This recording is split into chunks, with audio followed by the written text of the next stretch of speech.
प्रथम इकाई पढ़ रहे हैं लोक प्रशासन विषय के अंतर्गत लोक प्रशासन का अर्थ, उसका स्वरूप, उसका क्षेत्र, ये हम देख चुके हैं।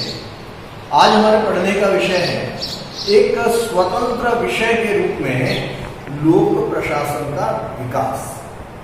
किन दिशाओं से होते हुए, किन चरणों से होते हुए लोक प्रशासन एक स्वतंत्र विषय के रूप में उस तरह से स्थापित हो गया जिस तरह से कि आज स्थापित है। तो इसका इतिहास क्या रहा है, इसके विकास की यात्रा क्या है, ये हमारे पढ़ने का विषय है।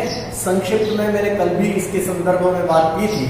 आज पुनः वहीं से हम बात शुरू करते हैं कि जब हम लोक प्रशासन के विकास यात्रा की बात करते हैं तो इसका विकास अध्ययन की दृष्टि से 5 चरणों में बांट करके समझा जा सकता है। पहला चरण 1887 से इसकी शुरुआत होती है, जबकि वुडरो विल्सन के द्वारा लेख लिखा गया और इसे एक स्वतंत्र विषय के रूप में राजनीति से अलग करने की बात कही गई। यानी जो पहला चरण है लोक प्रशासन के विकास का, वह चरण है 1887 से 1926 तक का काल, और उस काल को हम जानते हैं राजनीति और प्रशासन के द्वैत भाव की बात। यानी राजनीति और प्रशासन दो अलग अलग चीजें हैं। यानी प्रशासन को राजनीति से पृथक करने की धारणा जो विकसित हुई वह 1887 से 1926 के बीच में विकसित हुई। तो ये पहला चरण है लोक प्रशासन के विकास का। दूसरा इसका जो चरण है वह है 1927 से 1937 तक का काल। इस काल में प्रशासन के सिद्धांतों का विकास हुआ। अलग अलग विद्वानों ने प्रशासन से संबंधित अलग अलग सिद्धांत दिए और उन्होंने माना कि चूंकि प्रशासन में सिद्धांत है इसलिए प्रशासन एक विज्ञान है। तो ये दूसरा काल था जो 1937 तक का काल था। तीसरा चरण जो है 1938 से 1946 तक का समय है, और इस काल में वही प्रशासनिक सिद्धांत जो कि द्वितीय चरण में विकसित हुए थे उन्हें चुनौती दी गई और ये कहा गया कि प्रशासन की विषय वस्तु मानव का व्यवहार है, अतः उस मानव को समझना जरूरी है। ये जो हॉथॉर्न प्रयोग जो हुए वो इस काल की प्रमुख मान्यताएं कही जा सकती हैं। तो ये प्रशासनिक सिद्धांतों को चुनौती का काल 1938 से 1946 तक का था। फिर चौथा चरण 1947 से 1970 तक का समय है, जो कि अंत अनुशासनात्मक अध्ययन पर बल देता है। यानी प्रशासन में अर्थशास्त्र के अध्ययन की भी बात करता है, प्रशासन में समाजशास्त्र के अध्ययन की भी बात करता है, प्रशासन में मनोविज्ञान के अध्ययन की भी बात करता है। यानी अंत अनुशासनात्मक अध्ययन पर बल दिया गया। ये चौथा चरण था 1970 तक का समय।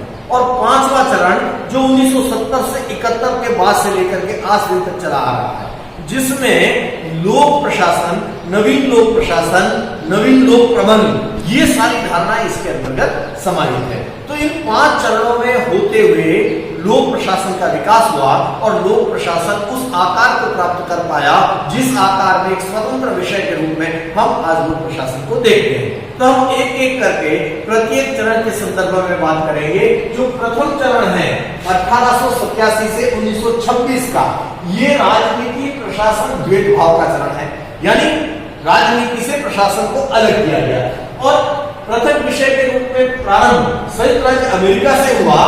1887 में वुडरो विल्सन द्वारा पॉलिटिकल साइंस क्वार्टरली में निबंध लिखा गया और उसके माध्यम से पहली बार उन्होंने बताया कि लोक प्रशासन अलग है और राजनीति अलग है। वाल्डो वुडरो विल्सन को लोक प्रशासन का जनक कहते हैं। फ्रैंक जे गुडनव इसी काल में है। वो कहते हैं राजनीति और प्रशासन नामक विषय पर एक लेख लिखा और उस लेख में गुडनव क्या कहते हैं, नीति निर्माण का कार्य नीति के क्रियान्वयन से अलग है। यानी नीति निर्माण व्यवस्थापिका कार्यपालिका कर रही है, यानी वो व्यवस्थापिका कर रही है, कार्यपालिका कर रही है, यानी वो क्या है, नीति निर्माण करने वाले, पर राजनीति से संबंधित है। पर जो प्रशासन उसका क्रियान्वयन धरातल पर कर रहा है वो अलग है।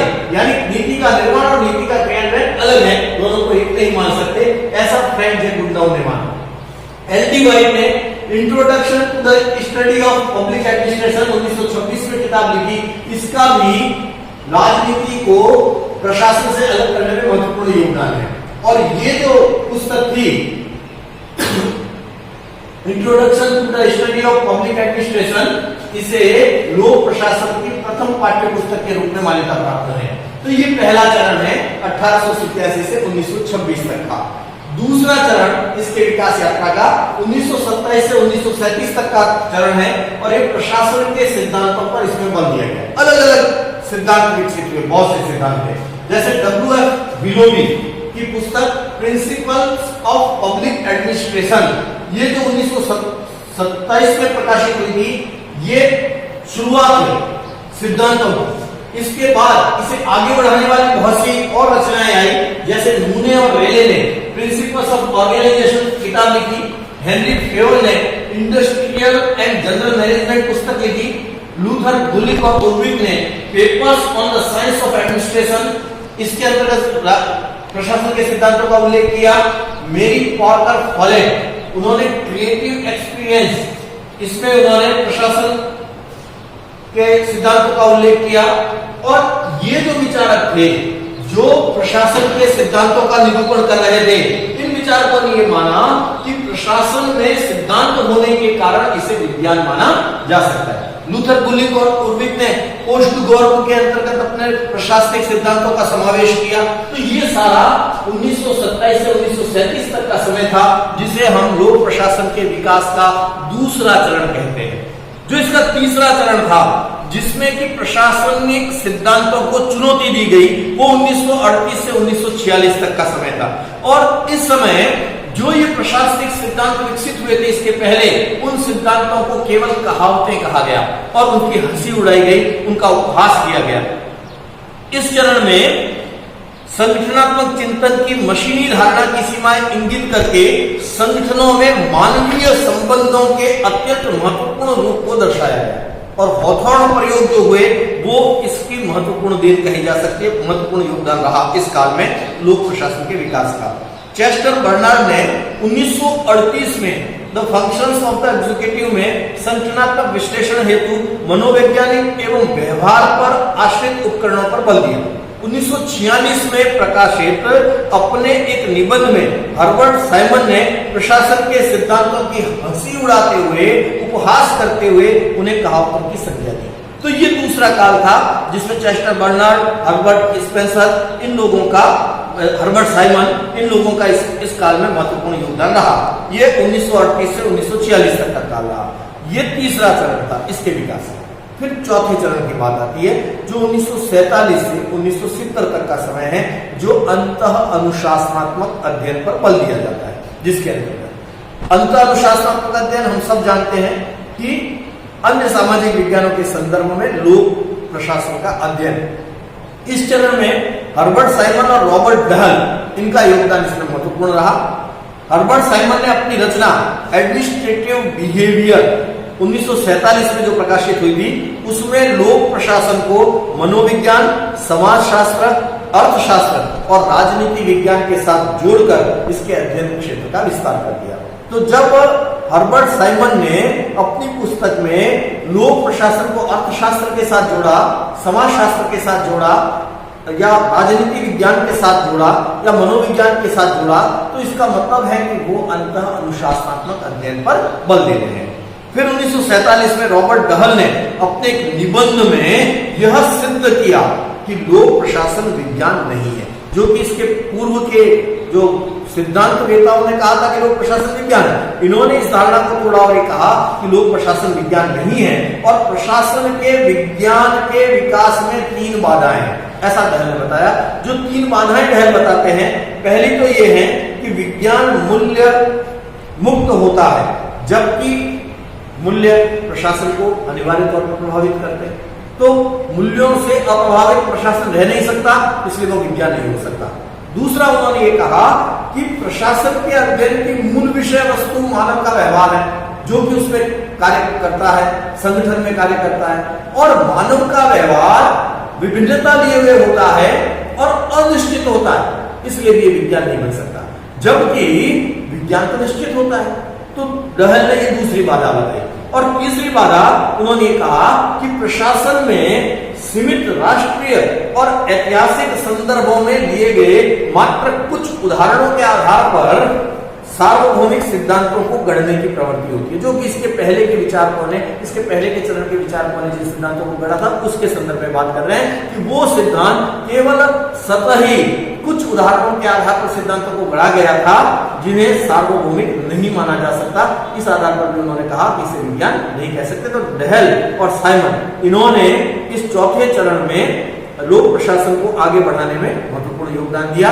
और जो अंतिम चरण, पांचवा चरण है, वो 1971 से के बाद से वर्तमान समय तक का है, जो नवीन लोक प्रशासन और नवीन लोक प्रबंध के परिप्रेक्ष्य में है।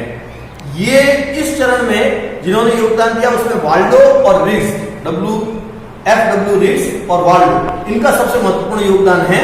रिग्स ने लोक प्रशासन में तुलनात्मक अध्ययन पर जोर दिया और वाल्डो ने को लोक प्रशासन का जनक माना जाता है। लोक प्रशासन के, नवीन लोक प्रशासन का जनक माना जाता है वाल्डो। लोक प्रशासन का जनक तो वुडरो विल्सन को माना जाता है और वाल्डो को नवीन लोक प्रशासन का जनक माना जाता है। लोक प्रशासन के विकास के इस चरण में जो मूल प्रवृत्तियां हैं वो है, पहली तो यह कि प्रशासन को मुख्य रूप से किसी संगठन के भीतर लोगों और उससे बाहर लोगों के बीच निश्चित अवधि के भीतर होने वाली अनवरत अंतः क्रिया की प्रक्रिया के रूप में देखा जाने लगा। यानी प्रशासन संगठन के भीतर होने वाली क्रिया प्रक्रिया अंतः क्रिया है, ये इस नवीन लोक प्रशासन में देखा जाने लगा। और इसलिए कहा कि संस्था व्यवस्था की जगह उसमें जो क्रियाएं प्रक्रियाएं हो रही उसका अध्ययन किया जाए और उसका अध्ययन करने के लिए उसमें कार्य करने वाले मानव के व्यवहार को पढ़ा जाए। लोक प्रशासन, दूसरा, लोक प्रशासन निजी व्यवसाय के प्रशासन के अलग अलग अध्ययन को एक ही संगठित विज्ञान के अंतर्गत लाया गया और लोक प्रशासन और निजी प्रशासन दोनों पर समान रूप से लागू हो, ऐसी धारणाओं का विकास हुआ। फिर विविध सामाजिक परिवेश और पर्यावरण में प्रशासनिक व्यवस्थाओं के तुलनात्मक अध्ययन पर जोर दिया गया और कंप्यूटर और दूसरे जो यंत्र हैं उनका विकास इस काल में हुआ, तो उनका भी उपयोग लोक प्रशासन के अंतर्गत किया जाने लगा। अंतः अनुशासनात्मक अध्ययन पर बल दिया जाने लगा और अनेक स्तरों पर राजनीति और प्रशासन को परस्पर एक दूसरे में व्याप्त किया गया। यानी जो पहले की धारणा थी कि राजनीति और प्रशासन अलग अलग है, द्वैतवाद वाली, उस धारणा का खंडन करते हुए दोनों को परस्पर जोड़ने की भावना वापस विकसित हुई इस काल में 1971 के बाद से। 1980 और 90 के दशक में लोक प्रशासन के पारंपरिक प्रतिमान की कमियों के कारण नवीन लोक प्रबंध के दृष्टिकोण का उदय हुआ। इसे प्रबंधवाद, नवीन लोक प्रबंध परिप्रेक्ष्य, बाजारोन्मुखी लोक प्रशासन आदि नामों से पुकारा जाने लगा। इसमें दक्षता, मितव्ययता और प्रभावशीलता, इन बातों पर जोर दिया गया। लोक प्रशासन में दक्षता हो, लोक प्रशासन में मितव्ययता हो और लोक प्रशासन प्रभावशालीता हो। ये 1980-90 के बाद के लोक प्रशासन के विकास में इस पर जोर दिया गया। 1991 में नवीन लोक प्रबंध शब्द क्रिस्टोफर हुड ने गढ़ा था और बाद में इस दिशा में योगदान करने वाले विद्वानों में Gerald Caiden, P Haggett, C Phillip, R Rhodes, L Perry आदि प्रमुख हैं। तो इस प्रकार से हमने ये जाना कि लोक प्रशासन राजनीति से अलग होते हुए एक विकास यात्रा पूरी की इसने 5 चरणों में, और आज की तारीख में पुनः राजनीति के साथ समाहित होने जैसी लोक प्रशासन की बात आ गई। और इसके अंतर्गत नवीन लोक प्रबंध की बात है, प्रभावशीलता की बात है, मितव्ययता की बात है, दक्षता की बात है। तो एक स्वतंत्र विषय के रूप में लोक प्रशासन कैसे विकसित हुआ, ये हमने आज जाना।